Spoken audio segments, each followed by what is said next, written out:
Kan kata Nabi SAW, ad-du'a huwal ibadah. Doa itu sebenarnya inti daripada ibadah. Sebagian ulama mengatakan, kalau diitlakkan doa, maka berarti semua aktivitas ibadah masuk di dalamnya. Makanya contoh misal, definisi daripada sholat, secara etimologi adalah doa. Karena memang isinya doa. Pada saat sedang puasa kita disuruh perbanyak doa, bahkan dijanjikan mustajab doa. Kita melakukan aktivitas apa saja, keluar rumah, masuk rumah, mau makan, habis makan, mau keluar masuk kamar mandi, keluar kamar mandi. Mengenakan pakaian, membuka pakaian, apa saja ada doanya. Dan doa dijadikan senjata bagi orang-orang beriman oleh Sang Pencipta Allah. Sebagaimana sabda Nabi SAW, ad-du'a silahul mu'min. Doa adalah senjatanya orang-orang beriman. Hadis ini masih diperselisihkan para ulama, tetapi memang dijadikan sebagai gambaran oleh para ulama yang lainnya tentang masalah bab doa, karena dia hanya dukungan, dia bukan menjadi sebuah intisari daripada bahasan itu. Artinya orang mukmin bisa berdoa kepada Allah sehingga menjadi senjata bagi dia untuk menolongnya dalam segala masalah yang sedang dihadapi. Kita dianjurkan teman-teman sekalian agar selalu doa, dan doa adalah munajat atau curhat, menyampaikan hajat kepada Sang Pencipta, dan tidak boleh lepas. Saya sudah sering ulangi dan saya ulangi lagi sekarang. Doa ini jadikan sebagai rutinitas kita. Dan tidak ada aktivitas kecuali diikuti dengan doa. Sampai pada tingkat antum mau masuk ke satu tempat, mall, mau beli baju, minta sama Allah parkiran. Minta sama Allah dimudahkan maksud saya. Ya Allah mudahin saya dapat parkiran ini. Ya Allah mudahin saya membeli baju itu. Ya Allah mudahin saya masuk ke restoran untuk makan makanan itu. Ya Allah mudahin untuk saya bertemu sama orang ini. Ya Allah mudahin usaha saya ini. Ya Allah mudahin kuliah saya ini. Ya Allah mudahin pernikahan saya ini. Dan seterusnya. Diikuti dengan doa. Dan doa itu kata ulama adalah ibadah. Dalam arti kata, kita sudah melihat hasilnya atau tidak melihat hasilnya, tetap dicatat pahala oleh Allah Subhanahu wa ta'ala. Kalau masih ingat sebuah athar yang saya sebutkan, orang-orang yang rutin berdoa di dunia selalu menyampaikan hajat-hajatnya kepada Allah Subhanahu wa ta'ala. Dia lihat hasilnya atau tidak lihat hasilnya. Maka orang-orang seperti ini yang belum melihat hasil dari doanya, seakan-akan bagi dia mungkin belum diijabah, maka dalam sebuah riwayat dikatakan akan datang orang-orang seperti ini hari kiamat diberikan pahala bergunung-gunung. Lalu mereka kaget, pahala dari mana ini? Bertanya pada para malaikat. Lalu para malaikat berkata, ini adalah pahala doa-doa kalian yang belum kalian dapatkan jawabannya di dunia. Maka pada saat itu mereka semua berharap kalau semua doanya selama di dunia tidak diberikan di dunia, tapi diberikan di akhirat karena besarnya pahala yang didapatkan. Kita dianjurkan untuk membaca doa-doa positif dan selalu kita berpikir positif juga pada Allah, atau bersangka baik. Tidak ada doa yang dimulai teman-teman sekalian, baik dengan Rabbana, wahai Tuhanku dan penciptaku, atau Allahumma, ya Allah, atau apalah yang kita ucapkan, kecuali pasti sudah ada garis finishnya. Kalau kita sudah mulai start, kita sudah tahu pasti ada finishnya. Tinggal semua jawaban yang Allah kasih kepada kita, semua jawaban yang Allah kasih dari permintaan doa kita, itu mengikuti proses sistem atau sunnatullah yang telah Allah berikan kepada kita. Maksudnya ada prosesnya. Jadi kalau kita berdoa, berarti sudah ada garis finish. Tinggal mungkin seminggu, mungkin sebulan, mungkin setahun. Mungkin ada orang berdoa bertahun-tahun, baru Allah SWT berikan kepada dia. Karena bobot dari permintaannya besar. Maka Allah SWT sesuaikan dengan sunnatullah atau sistem yang dia telah buat dalam kehidupan manusia itu sendiri. Nabi SAW sebaliknya teman-teman melarang kita berdoa, mengucapkan kalimat-kalimat yang berbau permohonan atau permintaan, sadar atau tidak sadar, yang buruk. Kata Nabi SAW dalam hadis Bukhari, janganlah seseorang di antara kalian mengucapkan kalimat doa, permintaan, atau munajat, atau penyampaian sesuatu kepada Sang Pencipta yang buruk, baik buat dirinya, baik buat keluarganya, baik buat hartanya, karena jangan sampai malaikat lewat dan mengiyakannya. Misal orang bertengkar suami istri, kemudian dia mengatakan, saya berharap tidak akan bersama-sama kamu lagi. Dia nggak sadar kalimat ini bisa jadi doa, walaupun dia dalam kondisi emosi. Tidak boleh orang, saya pernah sampaikan kalau masalah anak-anak, kamu nakal sekali. Atau mungkin dia ucapkan tentang rumahnya, kendaraannya, sial tempat ini, panas, tidak beruntung tempat ini, atau bahasa apalah. Doa-doa atau kalimat-kalimat yang terlantunkan seperti ini yang akhirnya sama saja munajat tapi buruk buat dia, buat keluarganya, buat tunggangannya, buat hartanya, namanya laknat. Namanya laknat. Sudah paham makna laknat? Hah? Mana suaranya? Berarti semua ucapan negatif untuk diri, untuk keluarga, untuk harta, namanya laknat. Dan ini hukumnya dosa besar. Tidak boleh melaknat diri sendiri, nggak boleh melaknat keluarga, nggak boleh melaknat harta. Dan laknat saya bilang tadi, masuk di dalamnya semua perkataan yang akhirnya berisi munajat, harapan, permintaan, tapi negatif. Ini nggak boleh. Dan ingat teman-teman, bukan cuma sekedar tidak boleh, Imam Adz-Dzahabi masukkan dalam dosa besar. Kita nggak boleh melaknat diri sendiri, nggak boleh melaknat juga orang lain, nggak boleh melaknat harta, nggak boleh melaknat benda, nggak boleh semuanya. Dan kita akan baca nanti ada hadis, ada seekor unta yang dilaknat oleh pemiliknya, maka Nabi SAW suruh penduduk Madinah Muslimin meninggalkan unta itu. Jangan ada yang sentuh lagi unta itu, karena sudah dilaknat oleh pemiliknya. Hanya karena pada saat pemiliknya nunggangi dia, kaki unta ini kesentuh batu, akhirnya dia hampir jatuh. Mungkin kalau kita naik mobil atau motor sekarang tiba-tiba ada yang ugal-ugalan lalu kita rem tiba-tiba. Kadang-kadang ada orang kalau kurang berzikir teman-teman, tidak biasa lisannya berzikir, yang keluar semua kata kotor nantinya. Tapi kalau orang biasa berzikir, oh subhanallah, Allahu Akbar, dia berzikir lain. Itu positif karena dia sudah terbiasa berzikir maka keluar kalimat itu. Atau tabrakan tiba-tiba, naudzubillah. Tapi kalau dia tidak biasa maka otomatis keluar kalimat-kalimat yang tidak baik. Dan itu bisa jadi doa buat dia atau buat orang lain. Nah kalau buruk berarti namanya laknat, dosa besar. Jelas ya? Ini judulnya. Judul dosa besar 39 adalah melaknat. Saya akan bacakan Imam Adz-Dzahabi mengangkat dalil-dalilnya teman-teman sekalian. Di antaranya adalah hadis riwayat Bukhari Muslim, hadis yang sangat ringkas, pendek, padat sekali. Dan sebagian ulama mengatakan dari hadis ini sudah cukup sebenarnya setiap mukmin punya pengontrol dalam bermuamalah dengan dirinya atau orang lain. Pendek sekali bunyinya, kata Nabi SAW, la'nul mu'mini kaqatlihi. Melaknat seorang mukmin adalah seperti dosa membunuhnya. Seperti dosa membunuhnya.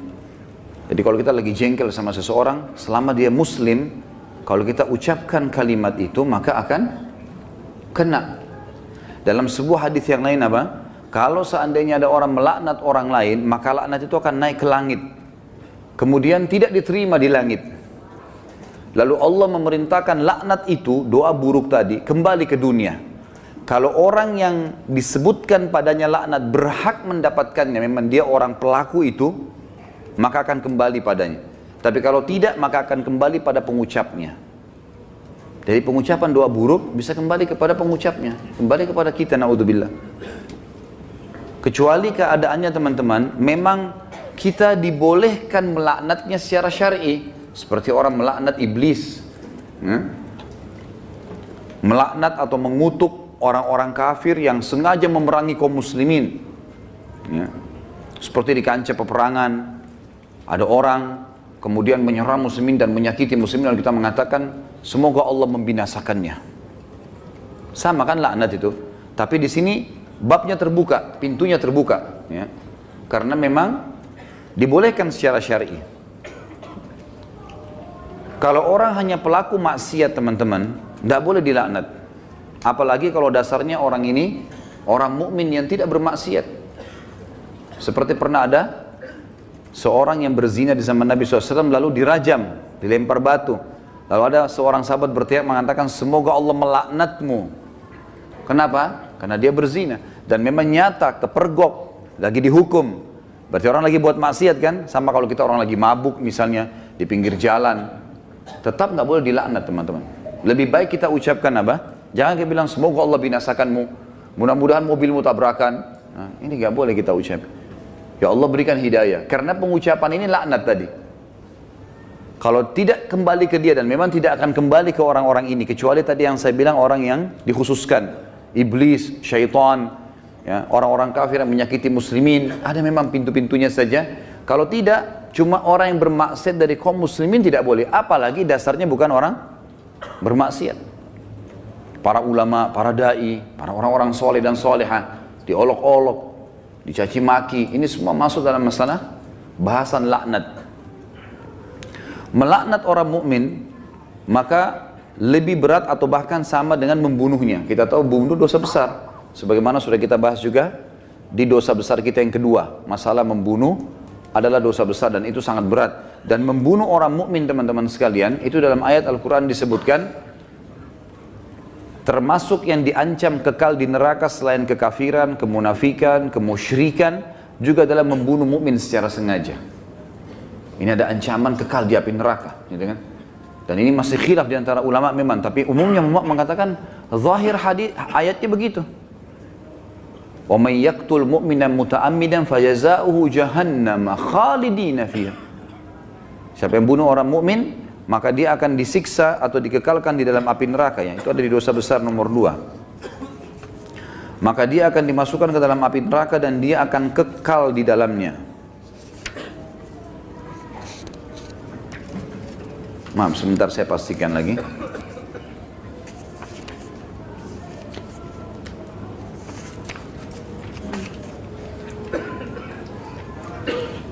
Iya. Ayatnya dalam surah An-Nisa ayat 93, A'udzubillahi minasyaitonirrajim, wa may yaqtul mu'mina muta'ammidan fajazaohu jahannamu khalidan fiha wa ghadiballahu 'alaihi wa la'anahu wa 'adda lahu 'adzaban 'azima. Dan saya beristighfar tadi karena saya salah dalam membaca ayat, tapi ini ayat yang benar, An-Nisa 93, yang artinya barang siapa yang membunuh seorang mukmin dengan sengaja, maka balasannya neraka jahanam dan dia kekal di dalamnya. Dan Allah murka kepadanya dan melaknatnya serta menyediakan azab yang besar baginya. Ya. Sementara melaknat orang mukmin sama dengan membunuhnya. Hadis yang kedua, tadi hadis Bukhari Muslim, hadis yang kedua riwayat Imam Bukhari dan juga Imam Muslim menyebutkannya. Kata baginda Nabi SAW, sibabul muslimi fusuqun wa qitaluhu kufur. Mencaci maki seorang muslim adalah suatu kefasikan dan membunuhnya adalah suatu kekafiran.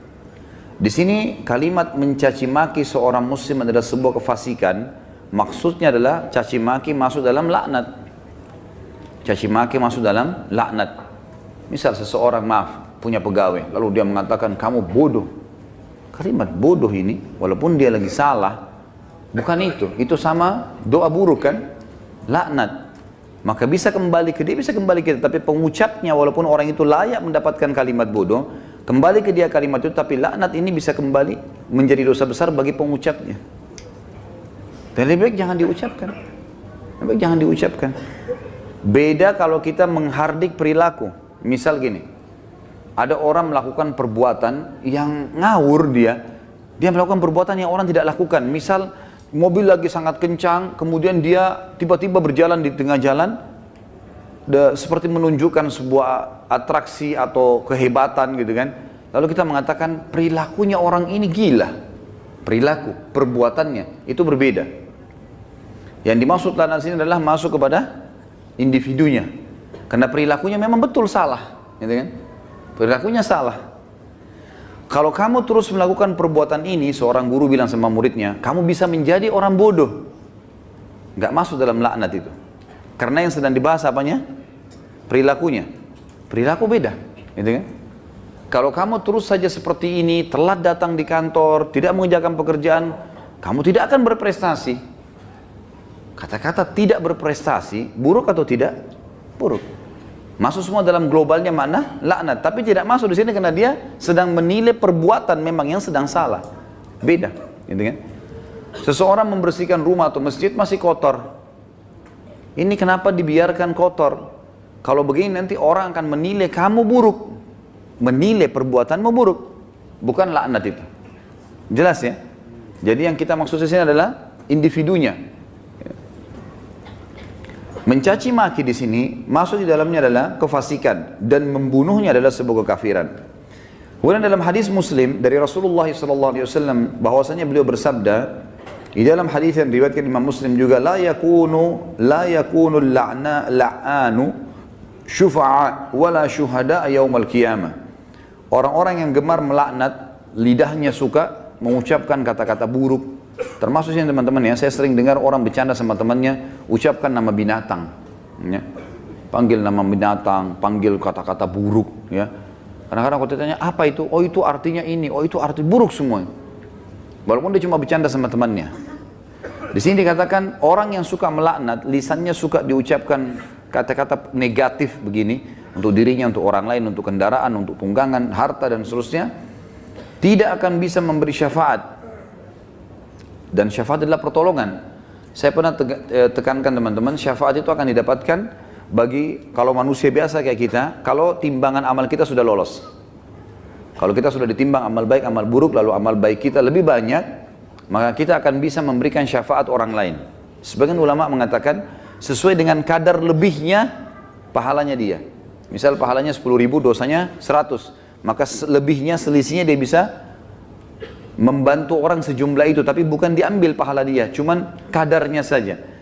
Ini ulama ambil daripada hadis Nabi SAW yang berbunyi, sesungguhnya akan ada dari umatku yang bisa memberikan syafaat sejumlah suku Mudar. Suku Mudar adalah suku Arab yang sangat banyak jumlahnya, gitu kan. Ada orang kena banyak sekali amal solehnya, dosanya sedikit, dia lolos, kemudian dia bisa memberikan pertolongan sampai satu suku, gitu kan. Lalu lanjutan hadis kata Nabi SAW, dan ada juga di antara umatku yang akan saking besarnya dosa yang dia lakukan, yang akan membesar di neraka sampai dia sendiri menjadi salah satu sudut neraka itu. Tapi saksi bahasan kita potongan pertamanya.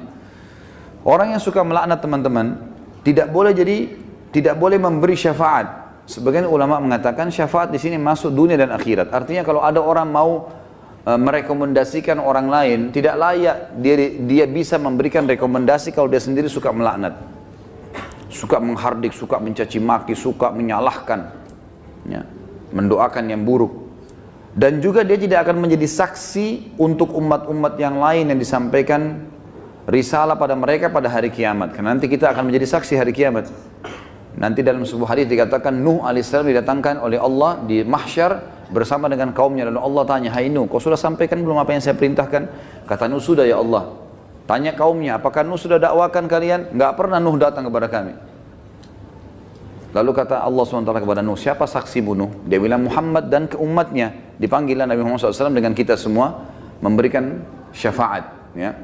Ya, kita memberikan kesaksian, bahwasanya betul Nabi Nuh sudah menyampaikan dan kami terima dalam Al-Quran dari surah Nuh engkau turunkan ya Allah, jumlahnya sekian ayat, lalu ayat-ayatnya ditilawakan sehingga kaum Nuh tidak bisa membantah. Karena apa yang mereka lakukan Allah sudah sampaikan dalam Al-Quran. Nah, orang yang suka melaknat tidak bisa ikut-ikutan memberikan kesaksian. Tentu ini sebuah kebanggaan pada hari kiamat, ya, karena kita bisa jelas, oh ini umat Muhammad, umat yang terbaik, karena kita umat terbaik. Sebagaimana sabda Nabi SAW dalam sebuah hadis yang sahih yang lain, tidak ada satupun umat sebelum kalian kecuali berharap menjadi kalian, gitu kan? Karena besarnya fadilah kita sebagai umat Nabi Muhammad SAW. Nabi SAW juga mengingatkan agar setiap muslim tidak boleh memilih teman yang suka melaknat atau lisannya suka mengucapkan kata-kata yang tidak baik. Nah, itu disebutkan di dalam riwayat Imam Muslim. Kata Nabi SAW, la yanbaghi li sadiqin an yakuna la'anan.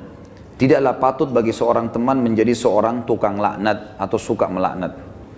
Kita sudah tahu kalau kita ketemu kemudian dia suka mencaci maki atau ucapkan kalimat buruk buat dirinya kah, buat orang lain kah, gitu kan? Itu semua buruk. Ya, ini buruk teman-teman sekalian.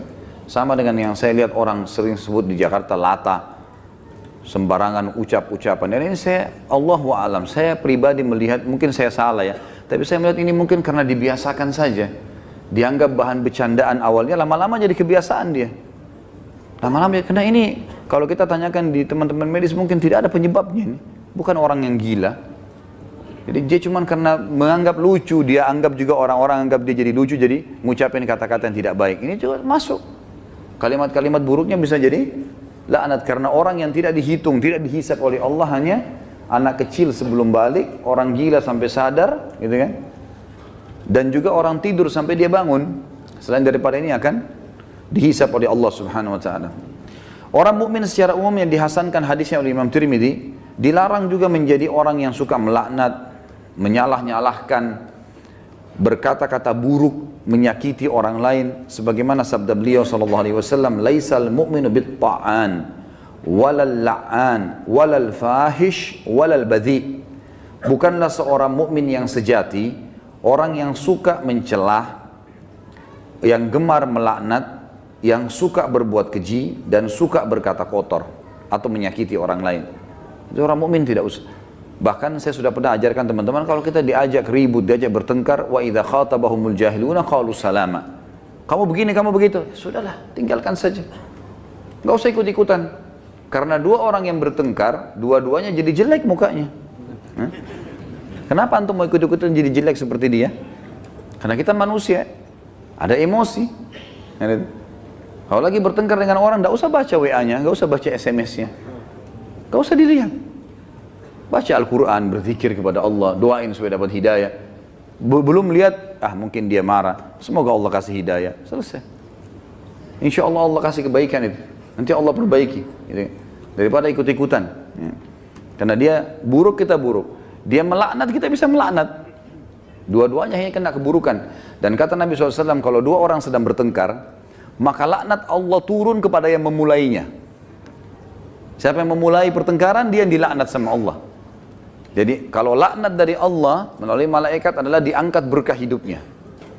Kalau laknat kita, manusia kita mengucapkan, berarti kita berharap keburukan buat diri kita atau orang lain. Kalau dari malaikat, dari Allah itu diangkat berkah hidupnya. Kalau dua orang bertengkar, maka laknat Allah turun kepada orang yang memulainya. Dan yang tidak membalasnya terus didoakan malaikat agar dapat rahmat dan pengampunan. Sampai dia membalasnya.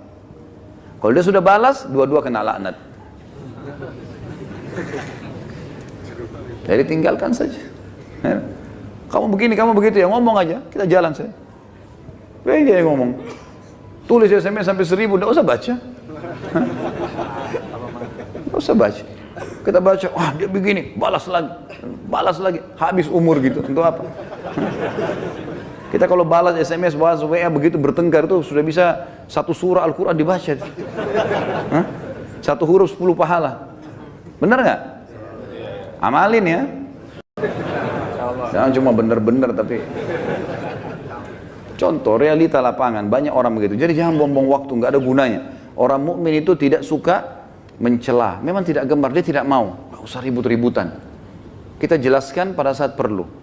Kalau ada pun orang teman-teman, ada dosa besar nanti yang kita bahas, masalah tidak boleh berdebat. Kalau hal-hal yang kita anggap perlu berdebat, menjelaskan argumentasi dan ada manfaat, sampaikan. Gak ada manfaat, gak usah. Kalau diajak dialog, kemudian kita nanti jelaskan juga sama saja, gak ada perubahan, dan kita tahu ini sebenarnya salah, untuk apa kita berdebat? Gak ada gunanya kan? Gak ada gunanya. Pernah salah satu ulama di Madinah didatangi oleh seorang syekh Syiah dari Iran di musim haji, waktu kami masih mahasiswa di sana, diajak berdialog, kami mau berdialog.